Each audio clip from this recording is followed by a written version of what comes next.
يعني مش قادر اوصف كم الفرحه والسعاده بهذا الشعور المشابه وهذه المكرمه او النخبه من اهل الفكر والثقافه من اهل الاسكندريه عن طريق الثقافه في صورتها السياحه فقط. وللحق كنت عملت كلمه موجزه عن اهداف النقابه والرؤيه والمبادئ وحافظ النقابه والتحديات اللي ممكن تواجهها في الفتره القادمه. البقاء عليكم يعني مثال بعض الناس او الافتخار عن شمول نقابه الصحافه الاسلاميه هذا الكيان الوليد اللي بيضم في جهات قطاع كبير او من المجتمع المصري مختلف الشرائح ومختلف الطوائف والايديولوجيات ومختلف الافكار. لكن بصراحه في الساحه الطويله للقاهره الاسكندريه واللي كانت موثقه جدا النهارده في ظروف الطقس الطويله دي كان في سؤال اعتقدت انه ممكن يكون يتبادر لاذهان الحضور او يتبادر لاذهان الجميع، وهو ليه نقابه الاعلام الالكتروني؟ ليه ايه الهدف من تاسيس نقابه الاعلام الالكتروني؟ الاجابه دي كانت موجوده عندنا من زمان، او العاملين في حق الاعلام الالكتروني كان عندهم اجابه شافيه عن الموضوع ده، ويمكن تتجسد في 4 مواقف رئيسيه. هي 4 مواقف شخصيه تكاد تكون شخصيه او مواقف شخصيه، لكن هي مواقف تكاد تكون تمت كل العاملين في حق الاعلام الالكتروني في حق الاعلام الرقمي. المشهد الاول لما حد من العاملين في الاعلام الرقمي او الاعلام الالكتروني كان ليه صديق توفى لحادث او توفى اثناء عمله في هذا المجال ومالوش نظام تاميني طبعا لان الاعلام الالكتروني ما كانش يسهل فيه ان انا ما اقدرش اعمل على الموظفين فيه، وبالتالي لو هذا الشخص توفى وصارت اسرته دي حصلت معانا شخصيا لبعض الزملاء او احد الزملاء، وللاسف ترك اطفال وترك زوجه او المنزل دون ان يكون لي عائل او مثلا. الشق الثاني لو حد حب يتجوز من العاملين الالكتروني وحب يجيب العادي للشعب المصري يجيب حاجه منه. طبعا عشان يعمل قرار مرتب دي حاجه طبعا كانت بالنسبه لنا حلم احنا ممكن نعمل حاجه زي كده، ويوصل كانت بتطلع بأبسط الاسعار. الحاجه الثالثه لو حد من العاملين الصحفي الالكتروني او العامل الالكتروني ان هو يروح يغطي اعتصام او مظاهره او يغطي اي حدث ايا كان ضخم او اي كان حجمه او اي كان اهميته، وحد يستوثقه لمجرد ان هو معمول بطاقه هويه انه صحفي، وده طبعا كان مستحيل في ظل النظام لا يعترف الا بالصحفي الورقي او الاعلامي الذي يحمل الكاميرا والميكروفون. الشق الثاني طبعا بما علينا منه كلنا ان محدش يقدر يطلع ورقه او اثبات هويه في مهنته صحفي او معد او مذيع لانه ببساطه ملوش اي قرش. المشاهد الاربعه دول كانوا بيجسدوا فيلم المأساوي اللي عاشته الصحافه الالكترونيه في مصر من سنه 94 لسنه 2011 او بالتحديد ل 25 يناير 2011. اللي هو غياب الامان الاجتماعي، غياب الامان المادي، غياب الامان الوظيفي، وغياب الغطاء الشرعي او الاعتراف الحكومي بوجود ناس بيعملوا في مجال ممثل الاعلام المستقبل. عشان ما اطولش عليكم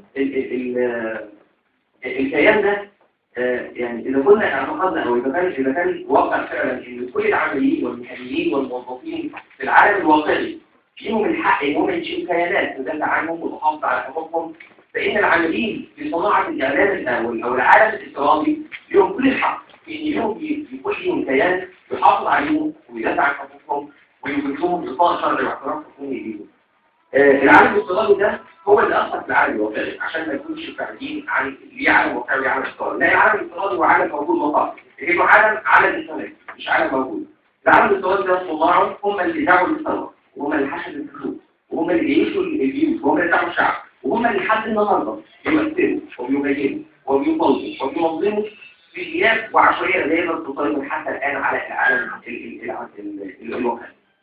الساحه في العالم الالكتروني او العالم الالكتروني خلى الساحه ما بقتش متروكه لمن يملك قلم بالتحقيق او لمن يجلس امام الكاميرات، لا بقت حولت الاعلام من اعلام احتراف مهني الى اعلام شعبي. الكل ليه حق انه يقول والكل ليه حق انه يتكلم والكل ليه حق انه يعبر ويرد، ما يكونش الحقيقه مجرد ياخذ الحقيقه كما يراها العين ويوضحها كما يريد ان يوضح. وطبعا لان لغه الارقام هي اللغه الاصدق وهي اللغه الاقرب للحقائق او لمعرفه الحقائق، يكفي ان احنا نعرف ان مستخدمي الانترنت في مصر او في الشرق الاوسط بشكل عام 45 مليون مستخدم يوميا، يمثلوا 8.8% من حجم المستخدمين الانترنت في العالم.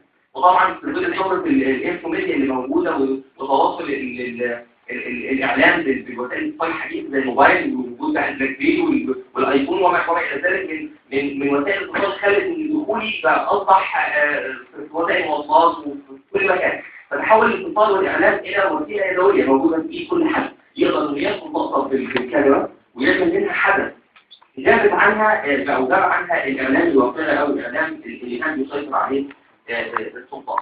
في تقرير مركز المعلومات ومعهد اتخاذ القرار في اخر 2009 اكد ان عدد مستخدمي الانترنت في مصر يوميا يصل ل 14.5 مليون مستخدم، وان مصر في يناير قبل الثوره بايام قليله كانت في يناير مصر بتحتل المركز الاول في عدد مستخدمي المواقع الاخباريه، عدد مستخدمي المواقع الاخباريه والمواقع الاعلاميه او المواقع المعرفيه بشكل عام، وبتحتل المركز الثاني بعد الحريه في عدد مستخدمي او عدد الدخول على موقع اليوتيوب ومواقع رفع المواد الكيميائيه.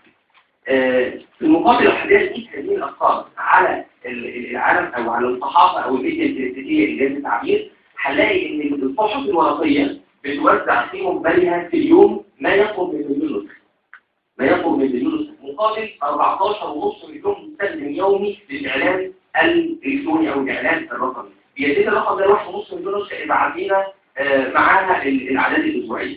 فاحنا بنتكلم ان وده ادى ان احنا ناخد دراسه طبيه دعمتها برضه بعض الاخبار العربيه ان الاعلام الالكتروني او الاعلام الكلاسيكي بشكل صحفي هيندثر او يصبح حصر بعد عين خلال 20 سنه. ده مش يعني هو انا اوكي، هي الفكره ان في دراسه عملتها وشفت بص قالت ان الاعلام في الغرب، الاعلام الصحفي في الغرب سيندثر بعد 25 سنه.